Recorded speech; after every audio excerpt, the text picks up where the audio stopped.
Ito si Costa, isang top student, talented at mahilig sa astrophysics at sports gaya ng basketball at karate. Galing siya sa isang mayaman at respetadong pamilya, anak siya ng isang doktor at civil servant. May 3, 2003, nakataktang pumasok si Costa sa kanyang first class ng araw na yon. Around 10 a.m., dumating sa school si Costa, dala-dala ang baril ng kanyang ama at ang unang pinaputukan niya ay ang guard na nasa gate ng school. Matapos noon ay dumiretso siya sa kanyang first class ng araw na yon na malapit lang din sa entrance ng school.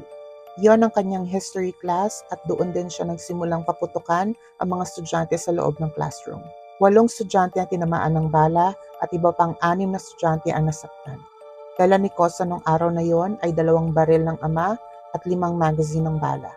Sinasabing nakatago ang mga baril na yon sa loob ng safe ng ama, pero kabisado ni Costa ang passcode para mabuksan iyon.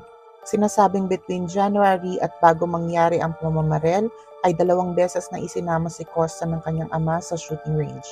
After maisagawa ni Costa ang pamamaril ay siya mismo ang tumawag sa mga pulis, pero sinasabing bago pa niya ito magawa ay naitawag na ang insidente ng manager ng school. Natuklasan naman na pinagplanuhan ni Costa ang krimen 1 buwan bago niya ito isagawa. Isinulat niya sa isang papel ang plano niya at may bitbit itong mapa ng school. Ayon naman sa isang tweet ng isang magulang ay nabully daw si Costa at ang nakasulat sa papel ay ang mga pangalan ng nambully sa kanya. At marahil dito nakakuha ng simpatya si Costa sa social media. Dahil pag chinek yung social media, lalo na dito sa TikTok, maraming nagtatanggol kay Costa. Dahil kawawa daw ito dahil nabully kaya niya nagawa ang mga ginawa niya.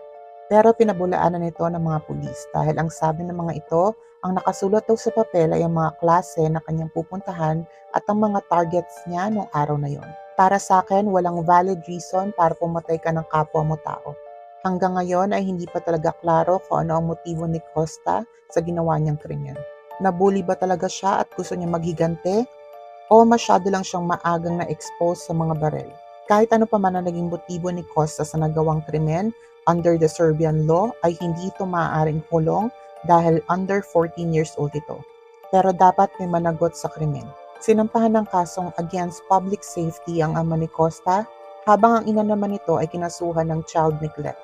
Habang si Costa naman ay nasa isolation sa isang clinic hanggang sa mapatunayang safe na siyang i-integrate sa society. Ingat!